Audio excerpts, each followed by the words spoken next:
The sun is shining, the temperature is heating up, and that likely makes you want to get outside. Before you bask in all the sunshine, are you doing all you can to keep your skin healthy?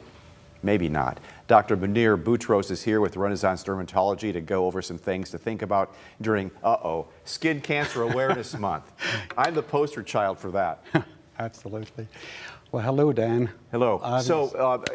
How prevalent has skin cancer gotten in the past few years? So skin cancer is actually the most common among all the cancers. I mean, there is like almost 5 million new cases diagnosed in the U.S. every year. And if you add up all the other cancers, skin cancer exceeds, and that's like an interesting, minutia is like it's the most common cancer and the most preventable and curable. Is the possible numbers going up because we never got the attention before? People would just go on and on and on and maybe have something never looked at. And now we have professionals who can say, you need to get that checked and then check it and find out it's actually skin cancer. Yeah, absolutely. Leisure time is the thing to do now. Everybody loves to go outside, do all kinds of activities, boating, fishing, golfing, tennis games, all kinds of things that you can get a healthy dose of sun, if you could say that. So it's on the rise because people are outside having too much fun, and that's why it's the National Month of Skin Cancer Awareness. May is the beginning of summer when people get out. Sunshine has its own drawbacks, but the tanning beds, are they all different? Some are safe, some aren't, or are they just across the board not as safe as it should do? They're absolutely not safe because when we talk about early recognition and prevention and treatment, we definitely recommend using sunblock, avoiding tanning beds, using protective clothing, and being aware of skin cancer and checking with your dermatologist once a year.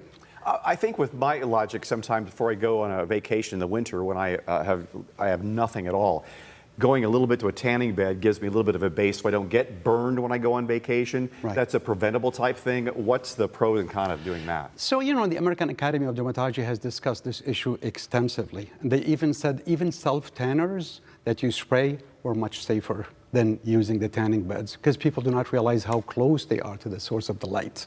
So that could be very carcinogenic, obviously. I mean, it's true that a lot of my patients say before they go on vacation, they want to get a little, prime, and that could maybe minimize or decrease their sunburn.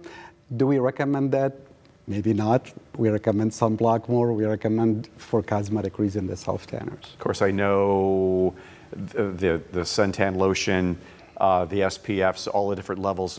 Do you recommend the highest there is, or as you get tanned, maybe back off on that a little bit? Actually, the magic number is SPF 30, and that protects 97% of the UV light. After that, the frequency becomes much more important, meaning like if you're outdoors, you got to do it every 2 hours. If you're in the water or in the pool, 40 to 80 minutes it protects only. So the frequency becomes much more important after SPF 30. You can go 50, which is a good number too. A lot of people go 100. It's not going to make a huge difference after 50. Now, if you're smart, you wear a hat when you're outside. Absolutely. If you're not smart, you got nice hair, you don't bother wearing a hat. We say the wide brim geeky hats are very important, especially in men, to cover their ears and nose. Absolutely. Are you saying I have big ears? I didn't say that. I said ears are very common. My wife gives me a hard time. I got big ears and big nose, so there's not much. Those are the things that stick out. So they're going to get definitely much for sun. Yeah. What are methods that you do to treat skin cancer when you see it? Are there some easy treatments, some not so easy? Absolutely. So, I mean, typically when you see a patient for the first time, you might have a lot of sunspots. That's what's called precancerous lesions. And those are typically for precancers for the most common skin cancers, basal and squamous. Those could be treated with cryosurgery, liquid nitrogen. They could be treated with creams that treat them as chemo or immune therapy. So it's a simple treatment. If we're suspicious for skin cancer, we perform a biopsy or shave removal, and based on that we decide excision versus cryosurgery versus other methods of treatment like chemo or immune therapy. But most of them are curable and they're slow growing, but basal and squamous are very common and they're destructive locally. They could become chronically wounded areas, and we need to treat them, but the most serious, of course, melanoma.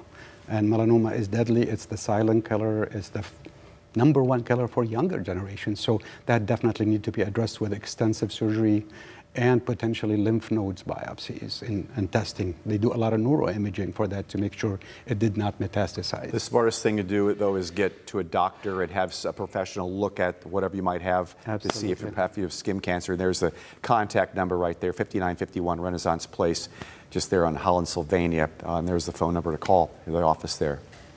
Dr. Boutros, thanks so much for coming. Thank you very much for Appreciate it. having me.